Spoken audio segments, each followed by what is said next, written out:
Hola gente, ¿qué tal? ¿Cómo están? Bienvenidos una vez más al canal de Filosofía en Marcha y en esta ocasión estamos nuevamente en esta sección de las palabras y los productos junto a Marcos Represas. Hola Marcos, ¿cómo estás? ¿Cómo estás, Lucas? Espero que estés muy bien allá en Argentina. Espero que tu audiencia esté muy bien y que pueda disfrutar hoy del estudio del tercer capítulo del texto del Ocaso o Crepúsculo de los ídolos que hemos venido ya estudiando.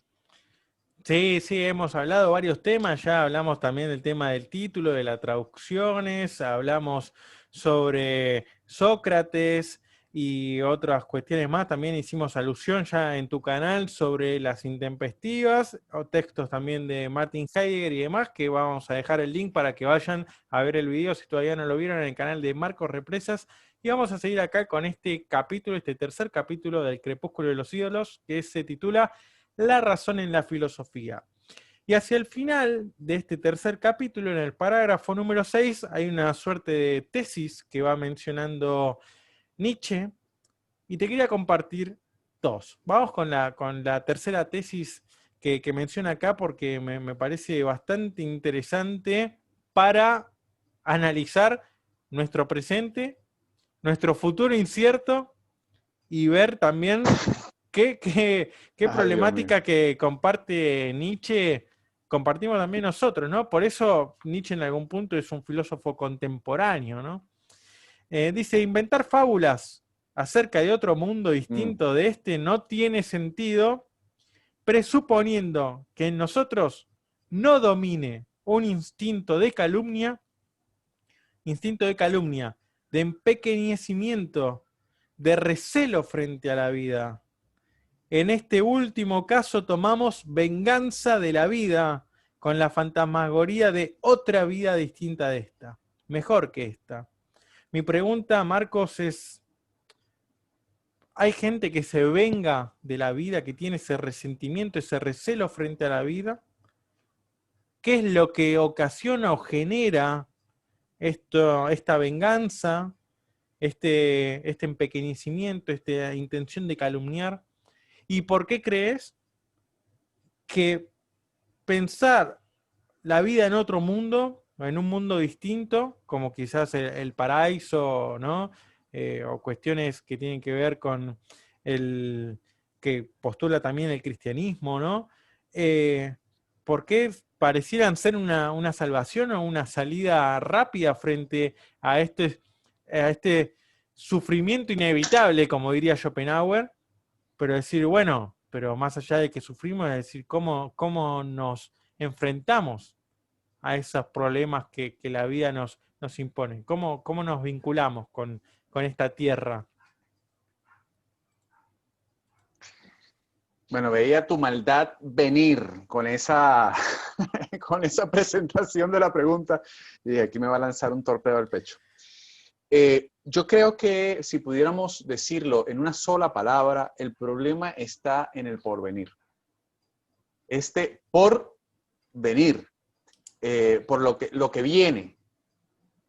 Eh, Nietzsche nos hace una advertencia al comienzo de este texto y nos dice que la filosofía, o hay filósofos, estos ídolos de la filosofía, eh, fíjate que, como decíamos ahora, Heráclito, tú lo decías ahora en mi canal, Heráclito, digamos, no lo mete en ese saco, pero dice, los ídolos de la filosofía lo que han hecho es un desprecio a la vida. Y desde Platón hasta el cristianismo, que digamos su momento histórico, lo que hace siempre es eh, prometer una vida más en el más allá en detrimento de esta. Por lo tanto, es una venganza para él que nosotros despreciemos no solamente la vida, es que si bien es cierto, él hace una advertencia en que hay un desprecio por la vida, esa vida a lo que nos está refiriendo es que hay un desprecio por el momento. Y ese momento, como tú bien decías ahorita, citando a Schopenhauer, hay un desprecio o un miedo acerca del sufrimiento. Es decir, incluso tú lo puedes notar en la cotidianidad con frases como por algo tienen que suceder, por algo que sucede esto, lo mejor está por venir, incluso uno lo escucha en textos y en YouTube, lo lee de texto y lo escucha de youtubers, lo mejor está por venir, los hipermotivadores, y esta excesividad motivacional en donde cada vez más está creando un desprecio por la vida porque no hay cabida al fracaso. O sea, como si el fracaso fuese algo fuera del éxito y no incluido dentro del éxito. Entonces, esta esta tercera tesis que está haciendo Nietzsche, llama muchísimo la atención porque despreciar la vida es despreciar el momento que estás viviendo. Entonces, como desprecias el momento que estás viviendo, estás esperando el porvenir y estás esperando que ese porvenir sea muchísimo mejor a tu concepto y a tu prejuicio, que sea muchísimo mejor de lo que estás viviendo ahorita. Pero el problema es que eso tampoco lo sabes, porque no puedes controlar, el futuro no existe. ¿Verdad? Marcos, Entonces, sí. ¿sabés qué estaba pensando ahora? Hay una película, Medianoche en París. No sé si la viste. Ajá. ¿Quién es? Woody Allen, me parece, si Uh-huh. no me equivoco. Y justamente, ¿no? Como los Creo que personajes sí. tienen ese síntoma o ese problema de decir, siempre la vida pasada fue mejor. De la época actual contemporánea a la Belle Époque, después de la Belle Époque al Renacimiento, y así cada uno tiene esa nostalgia por un pasado mejor. Va también en algún Eso punto. es un desprecio a la vida al revés de lo que estamos diciendo. Es decir, no solamente está el porvenir, sino que siempre fue mejor el pasado. Y no hay ningún abuelo, ¿verdad? O ningún papá que te diga, es que antes era mejor. En mi época era mejor. Como si esta no fuese tu época actual. Y cuando te escuchas a alguien diciendo, es que en mi época era mejor, No a un tiene, abuelo diciendo esto, o a un padre diciendo esto, ¿qué te pasa? Es que no vives en esta época. pero no tiene que ver quizás con alguna cierta, más allá de una nostalgia de una inocencia. Digo, uno cuando es chico, digo, tiene cierta inocencia de, obviamente, no conocer un montón de cosas, de no saber la verdad de un montón de cosas, vive en ese velo de Maya o en esa apariencia apolínea de luces, ¿no? Que encandilan y uno después Ujú. va descubriendo que la verdad es algo un poquito más terrible. Y, pero que también va llenando las experiencias y va haciendo a la voluntad de poder de cada uno, siguiendo el concepto nietzscheano, si se quiere, justamente decir, no Claro. solamente conservar la vida, sino también buscar elevación, buscar elevar. Esta gran disputa de Nietzsche con el darwinismo y con las teorías evolutivas. ¿No crees que hay una cierta inocencia es el Y con el niño? capitalismo. Dice, ¿no? Inocencia es el niño, entonces decir, bueno, pensamos en un pasado mejor o nos aferramos a la idea de que el pasado fue mejor, también como para escudarnos y para no más que lamentarnos y quedarnos en ese nihilismo pasivo. Yo creo que me parece que tu pregunta es muy buena y me parece que no tiene tanto que ver con un tema infantil del niño, sino con un tema de inmadurez. ¿Por Mm, qué?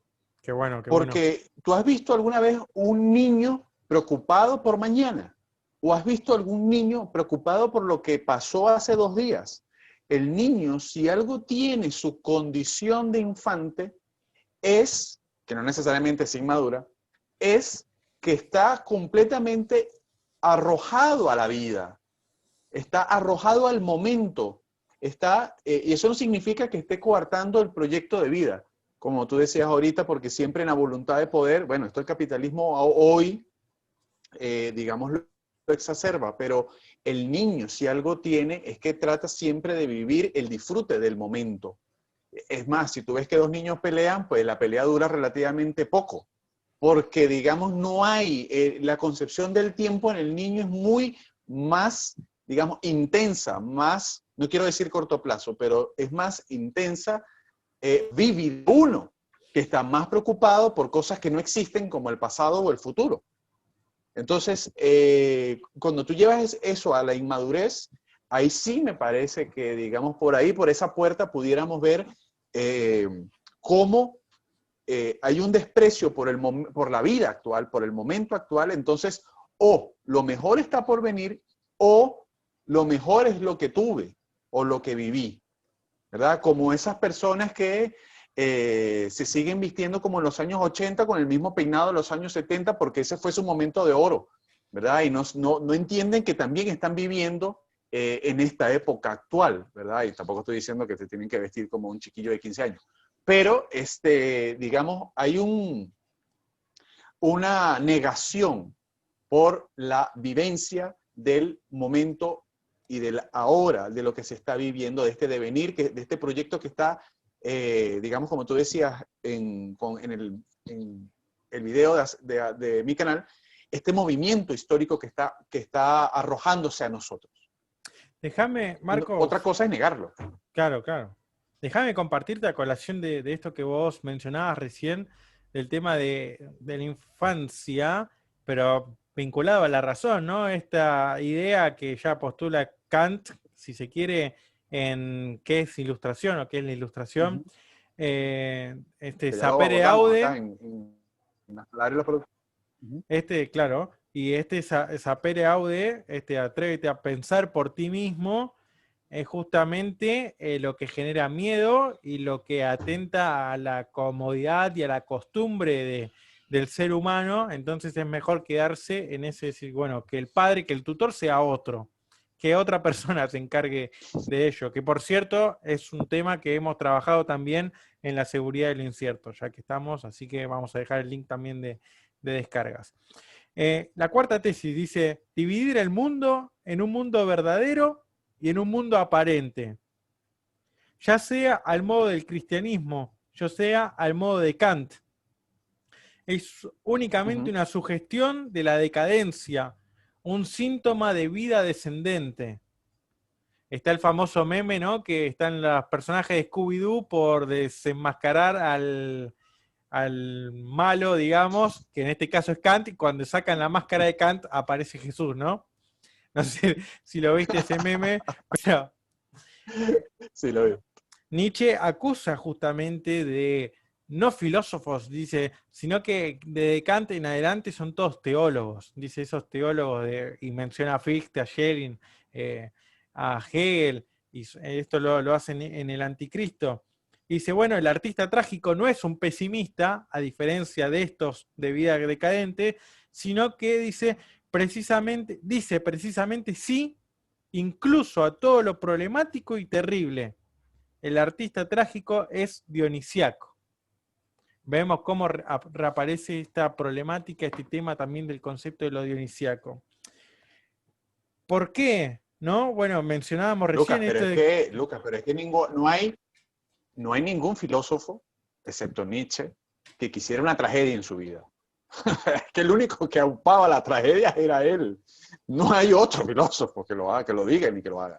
Es decir, la tragedia es un final triste, un final horrible, ¿verdad? Y él hizo la oda a la tragedia, por su triste, lamentable final, ¿verdad? Pero me ibas a hacer una última reflexión sobre eso. La última preguntita es, ¿por qué, no? Hablamos de venganza, pero también hablamos de decadencia. ¿Hacia dónde vos seguimos, más allá de que creo que hay un cierto oposición hoy por hoy, la iglesia no tiene ese poder que tuvo en la época medieval, moderna, ¿no? Ha perdido ciertos privilegios o autoridad en la palabra y demás, incluso de fieles o practicantes. Esta es toda una gran cuestión que habría que analizar en otro momento, pero digo, esta división del mundo entre lo verdadero y lo aparente, entre el mundo de las ideas y el mundo terrenal, entre el mundo en una vida más allá, supraterrenal, a esta vida terrena, ahora tenemos también el mundo de las redes sociales y la vida real, ¿no? Nos escudriñamos, nos seguimos escondiendo en esa apariencia de cómo quiero que me vean en las redes. ¿Ves? ¿Notás algo de eso? Que se puede hacer una cierta analogía. Sí, claro. De hecho, creo que él no supo, era pedirle demasiado a Nietzsche que lo hiciera, pero porque nadie puede decir nada fuera de su época. Esto lo explica Foucault muy bien. Creo que hay dos trampas con respecto a este tema. La primera trampa es hacer un dualismo de la realidad, como tú bien decías, el mundo del más allá y el mundo del más acá. Esa es la primera trampa, porque no sabemos si hay dualismo. Dos, la otra trampa, y más peligrosa aún, es que es mejor el mundo del más allá que el mundo del más acá, por eso el desprecio a la vida. Entonces, a mí hay algo que me llama muchísimo la atención, y es que los filósofos no terminan de ver que, o no se han dado cuenta de que lo que están diciendo, y estoy hablando también de los filósofos contemporáneos, y no de los grandes, estoy hablando de, digamos, de filósofos como tú y como yo, ¿verdad? No estoy hablando de Kant, estoy hablando de los que nos gusta el tema de la filosofía, los que enseñamos el tema de la filosofía, y lamentablemente hacen ídolos a los pensadores grandes de la filosofía. Pero decir que hay un más allá y un más acá no deja de ser fe. Era lo que tú decías, pero a ver, Nietzsche pudo haber dicho de Kant para acá todos son teólogos, pero es que Descartes quiso probar la existencia de Dios. Y Kant lo quiso hacer, pero se dio cuenta en el camino, porque tardó demasiado haciendo el texto, en medio de la crítica a la razón pura se dio cuenta que tuvo que decir, no, bueno, la verdad es que reculó, echamos viraje en la carretera, una vuelta en U, para decir, no, bueno, es que la verdad es que no podemos conocer en sí de las cosas, por lo tanto no puedo explicar ni demostrar, como si la filosofía quisiera demostrar algo, ¿verdad? Lo que hace es mostrar nada más, pero es que además lo hacemos a través de la fe. Hay gente que cree que hay un dualismo en esto, hay gente que cree que el de más allá es mejor que el de acá, pero todo eso está basado en una creencia. ¿Por qué? Porque a la final, eso es lo que estoy diciendo, no deja de ser un problema inmenso, porque no tenemos acceso al saber objetivo. Entonces todo se convierte en última instancia en más o menos un relativismo moderado, en donde a ti y a la audiencia y a mí nos queda creer en lo que tal filósofo está diciendo, o nos gusta la manera de pensar de tal filósofo de lo que está explicando, porque, digamos, nosotros le vemos cierta lógica porque tenemos, además, un montón de educación, un montón de juicios preconcebidos de la educación, de la cultura, de nuestra época, que nos hacen decir, ah, bueno, este sí, este pensador no, esto que me parece que está diciendo me parece bien, esto no. Pero eso digamos, a mí me parece que hay una gran trampa. Y el mejor ejemplo de destrabar la trampa es el ejemplo que tú acabas de dar y las redes sociales.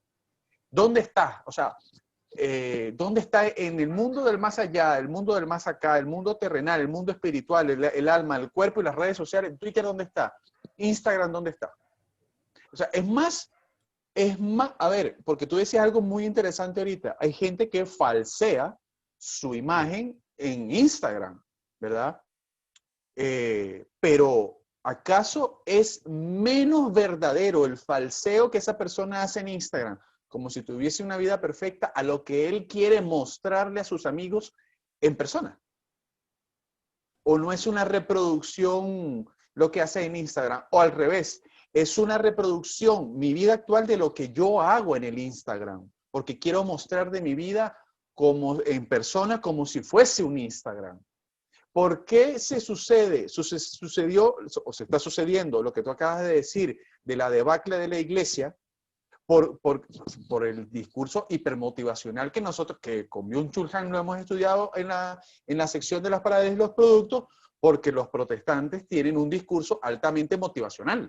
Y la gente está cansada de decir, el mundo cruel, la culpa es mía. No, la culpa no es mía, ¿verdad? La exoneración de la culpa. Y la verdad es que podemos estar muchísimo mejor, cosa que el catolicismo no te ofrece. El catolicismo te ofrece una vida mejor más allá, pero el protestante te dice, no, la mejor vida la puedes tener aquí, y te motiva a eso. Por eso es que, digamos, ha habido esa decadencia, esa debacle, bueno, no quiero ser tan duro con los católicos, digamos, sus filas de sus filas, es que tienes me parece que tienes el micrófono apagado, sus filas han sido un poco más diezmadas y si la gente se ha ido a otras, digamos, ópticas cristianas. Y que el protestantismo no escapa a eso que Max Weber decía de la maquinaria capitalista, del progreso, de la motivación, de que vamos a progresar, de que vamos mejor, de que tenemos que hacerlo hoy mejor para mañana estar mejor. Pero volviendo al tema de las redes, que me pareció interesante y para terminar el punto, porque ya se nos está acabando el tiempo, creer que la vida virtual es distinta a mi vida cotidiana es un dualismo, es repetir el dualismo de la trampa que acabo de decir, que dijo Descartes, del mundo de las ideas al mundo terrenal. O sea, tu vida virtual es la misma que esta. De hecho, me recuerdo, ya que mencionamos el tema de los memes, es decir, hay uno que pone una imagen todo bien arreglado, lujoso, y cuando me saco la foto y todo desprolijo y todo, cuando la subo y cuando veo los likes que me pusieron, ¿no?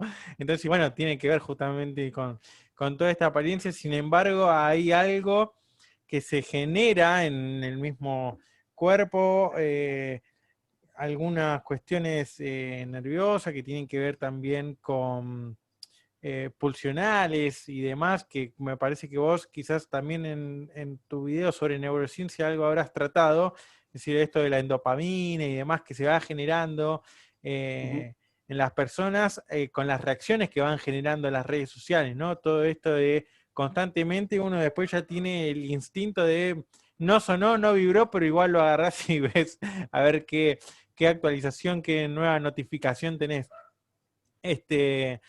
La realidad Bueno, se nos acaba fantasmagórica el de la que decía tiempo. Nietzsche. Sí, no me ha sonado, Tal pero lo cual. agarro a ver si tengo alguna cuestión que no he visto, que se me ha escapado de la realidad, que no he escuchado, para ver si tengo alguna notificación. Y, y además, bueno, igual queda, hay una propuesta de salida, es esto de lo dionisíaco, ¿no? De asumir lo terrible, de asumir la verdad. Tiene que ver con el Tragedia. vínculo también que uno después va a tener con esa voluntad de poder, como uno se... No importa tanto si vos tuviste problemas o experiencias de vida más difíciles o más trágicas que las mías o que las de cualquier otra persona, sino que lo que le interesa a Nietzsche es cómo cada uno se posiciona frente a los problemas que tiene cada uno. ¿Cuánta verdad soporta un espíritu? ¿Cuánta verdad osa? ¿Cuánta verdad soporta un espíritu? Tu espíritu, la fuerza de tu espíritu, ese impulso, ese trip, es, bueno, cada uno, ¿cómo te desenvolves frente a eso? Dice, el genio es por vanidad en humano demasiado humano, y después, bueno, aparecerá más adelante acá también el tema del genio. Pero el genio, dice, esa genialidad es el ingenio para resolver problemas. Ahí también tiene que ver con esa fuerza y ese espíritu dionisiaco. Bueno, agradecerte, Marcos, y avisarle también a la gente que en el próximo video vamos a seguir con estos capítulos del Crepúsculo de los Ídolos. Hoy hablamos sobre la razón en la filosofía, después vamos a hablar de cómo el mundo verdadero acabó convirtiéndose en una fábula y tiene mucho que ver con estas tesis que anticipamos hoy acá. Marcos, tus palabras de despedida, de saludo. Muchísimas gracias, Lucas, y muchísimas gracias a tu audiencia por acompañarnos en este viaje filosófico. Y solamente quería rescatar, digamos, la propuesta nietzscheana aquí, y es conquistar la vida. Eso es lo que es el Übermensch, eso es lo que es el sobrehumano. Tenemos todos, no importa tanto si todos creemos que hay o no una vida terrenal, una vida espiritual. En la última instancia tenemos que conquistar nuestra vida y hacer que esa vida pues, sea mejor y hay que resolverla. Muchísimas gracias, Marcos. Un saludo a toda la gente que sigue el canal de Marcos Represas. Van a estar todos los links acá en la descripción y en el comentario fijado. Agradecerle también a toda la audiencia, a toda la gente que sigue el canal de Filosofía en Marcha. Estamos creciendo muchísimo, estamos pasando ya los 1600 suscriptores y también el nivel de minuto de reproducción que viene subiendo. Y lo que más me alegra es que cada vez se están dejando más comentarios y la gente está interactuando más tanto con Marcos como conmigo, y eso nos pone contentos, nos avisamos, decimos, Claro. Marcos, dejaron un mensaje para ti en el canal de Filosofía en Marcha y así viceversa. Así que eso nos alegra muchísimo, sobre todo cuando preparamos en la semana y nos vamos comentando sobre qué vamos a trabajar. Así que sin más, un saludo y un abrazo enorme y nos estamos viendo la próxima semana con más Friedrich Nietzsche y las palabras y los productos. Saludos.